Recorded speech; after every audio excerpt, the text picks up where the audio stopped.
तो hey guys, स्वागत है आपका मेरे चैनल पे। और आज हम शुरू करने वाले हैं एक न्यू एनिमे जिसका नाम है my dress up with darling. तो बिना किसी देरी के चलो शुरू करते हैं। तो एपिसोड स्टार्ट होता है और हम एक छोटे लड़की को देख पाते हैं जिसका नाम था गोजो। मेरा नाम है नोबारा कोगिसाकी। अरे सातोरू गोजो नहीं बल्कि उसका नाम था वकाना गोजो। वो वहाँ पर रखी हुई कुछ डॉल्स को देख रहा होता है, तभी उसके दादाजी पीछे से आते हैं और बोलते हैं तुमको डॉल्स कैसी लगी। तो वो बताता है दादाजी डॉल्स तो काफ़ी ज़्यादा अच्छी है।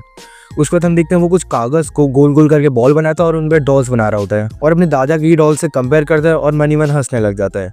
और उसका सीन कट होता है और हम देख पाते हैं उससे एक लड़की आके बोलती है तुम तो एक लड़के हो लेकिन तुम्हें डॉल्स क्यों अच्छी लगती है। और फिर वो उस पर चिल्लाने लगती है और वहाँ से भाग जाती है और बोलती है मैं तुमसे नफरत करती हूँ। तभी सीन चेंज होता है और हम एक लड़की को देख पाते हैं जो कि बेड से सो के उठा होता है और वो अपने पीछे रखे हुए डॉल्स को देख के हंसता है और बोलता है गुड मॉर्निंग। और वो बहुत ही अजीब स्माइल में हंस रहा होता है। तभी हमको पता चलता है कि ये लड़का कोई और नहीं बल्कि वही छोटा लड़का है जो हमने सीन की शुरुआत में देखा हुआ था।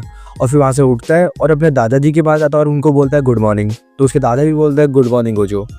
और उसके बाद हम देखते हैं कि वो अपनी एक दादी के पास जाता है जो कि उनकी डेथ हो रखी थी और उनको जाके हाथ जोड़ के प्रणाम वगैरह करता है। और उसके बाद देखते हैं वो दोनों बैठ के खाना खा रहे होते हैं और तभी उसके दादाजी बोलते हैं तुम अब हाई स्कूल से आगे आ चुके हो, अब तुम्हारी कोई दोस्त बनी या फिर नहीं। फिर वो बड़ा शर्मा जाता है और हमको पता चलता है कि वो पूरे टाइम अपने डॉल्स के साथ ही बिता रहता है इसलिए उसकी कोई दोस्त नहीं बन पाते। तब फिर गोजो बताता है हाँ मेरे काफ़ी सारे दोस्त बन चुके हैं लेकिन वो क्लब जाते हैं इसलिए मैं उनके साथ मिलना पसंद नहीं करता। फिर ये देख के उसके दादाजी बहुत खुश हो जाते हैं कि आखिरकार इसके कुछ दोस्त तो बने। और फिर हम देखते हैं कि गोजो कौन अपने स्कूल में जा रहा होता है। तभी रास्ते में पीछे से कोई लड़का आता है और फिर जोर से उससे गला दबाल के ऐसे दोस्तों की तरह आ जाता है। और फिर जब वो लड़का उसकी शक्ल देखता है वो बोलता है मुझे माफ़ कर देना, मैंने तुम्हें कोई और ही समझ लिया। फिर वो वहाँ से भाग जाता है। फिर जब हम देखते हैं कि गोजो को अपनी क्लास में बैठा होता है उसका लेकिन अभी तक कोई भी दोस्त नहीं बना होता। उसने अपने दादा को ऐसे ही झूठ झूठ बोल दिया होता है क्योंकि वो पूरे टाइम अपने डॉल्स के साथ रहता है तो उसकी पसंद बिल्कुल भी अलग होती है। वो बस लोगों की बातों को बैठे बैठे सुनता रहता है। तभी हम देखते हैं दूर से एक लड़की उड़ते हुए आती है, पता नहीं कहाँ से उड़ के आती है, वो उसकी बेंच पे जाके गिर जाती है। और फिर वो लड़की खड़ी होती है, वो मुझसे माफ़ी मांगती है और वो देखती है कि गोजो को उनके हाथ में कोई काला सा निशान बना होता है। वो अचानक से लड़की उसका हाथ पकड़ ली तो बोलती है ये तो चोट का निशान नहीं दिखता। फिर अपना गोजो कौन जो था वो थोड़ा शर्मीला टाइप का था तो उसने अपना हाथ पीछे की तरफ खींच लिया और हमें पता चलता है कि उस लड़की का नाम किताकावा था और वो अपने स्कूल में बहुत ज़्यादा फेमस थी और क्योंकि वो सुंदर थी तो सारे लड़कियों से बात करना चाह रहे होते हैं। तो अपने गोजो को उनको यकीन नहीं होता कि उसने उस लड़की से बात की होती है। फिर हम देख पाते हैं कि स्कूल की छुट्टी हो जाती है और फिर वहाँ पर कुछ लोगों को ड्यूटी मिली होती है कि उस स्कूल ख़त्म होने के बाद उनको बेंच वगैरह सारे ठीक करने होते हैं। तो वहाँ पर ड्यूटी अपने गोजो की भी होती है और कुछ लड़कों की भी होती है लेकिन वो लड़के उसका फ़ायदा उठा के वहाँ से चले जाते हैं और उसे सारा काम गोजो को करना पड़ता है।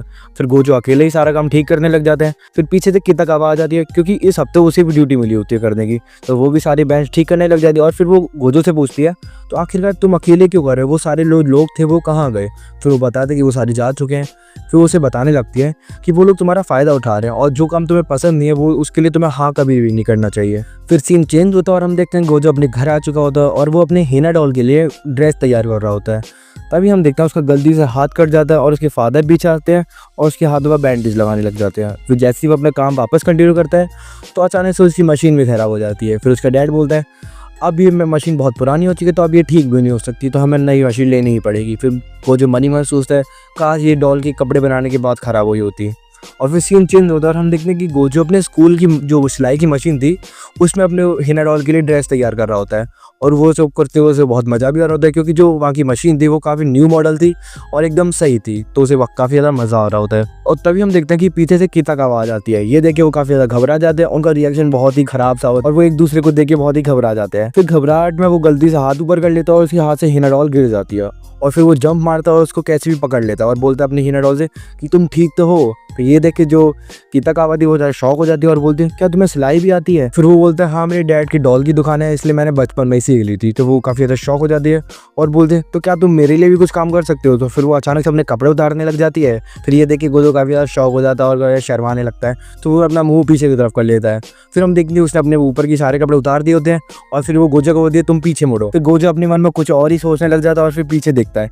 फिर देखता है कि उसने कोई अजीब ही ड्रेस पहनी होती है ब्लैक कलर की और फिर बोलता है ये तुमने क्या पहना हुआ है। फिर वो बताती है मैं भी एक ड्रेस तैयार करने की कोशिश कर रही हूँ। फिर वो गोजो को एक फ़ोटो दिखाती है जिसमें वो ड्रेस होती है। उसके बाद गोजो बोलता है अच्छा तो तुम्हें ये ड्रेस बनाती। फिर वो उस फोटो को देखता है तो उसमें वो ज़्यादा शर्माने लगता है क्योंकि उस फोटो में कुछ ऐसा था। और फिर वो किता कावागी ड्रेस को पास से देखने लगता है, वो टच करने लग जाता है उसके कपड़ों को और काफ़ी सारी कमियां निकालने लग जाता है। वो बोलता है ये है वगैरह वगैरह, और वो उसकी कुछ ज़्यादा ही कमियां निकाल देता है। तो ये सुन के किता कावागी रोने लग जाती है। फिर वो जो अपना सिर झुका के उससे माफ़ी मांगने लगता है, मुझे माफ़ कर दो, मैंने गलती से ज़्यादा बोल दिया। फिर वो लड़की कहती है अरे कोई बात नहीं, बस तुम मुझे ये बताओ कि तुम मेरे लिए ये ड्रेस कितने पैसे में बना दोगे, क्योंकि वो बोलती है कि उसे मांगा की कैरेक्टर जैसे दिखना है। फिर गोजू थोड़ा सा मन में गलत सोचने लगता है कि ऐसा उसे क्यों करना है, लेकिन फिर उसे पहली बार ऐसा कोई इंसान मिला था जो उसकी सारी फीलिंग समझ सकता था, तो इसलिए उसने बोला चलो ठीक है मैं बना दूंगा। तो इसी के साथ हमारा पहला एपिसोड खत्म होता है। अगर आपको यह एपिसोड अच्छा लगा तो प्लीज लाइक करना, कमेंट करना और शेयर जरूर कर देना, और मेरे चैनल को सब्सक्राइब करना बिल्कुल मत भूलना। अगर आपको इसका नेक्स्ट पार्ट चाहिए तो प्लीज कमेंट कर देना।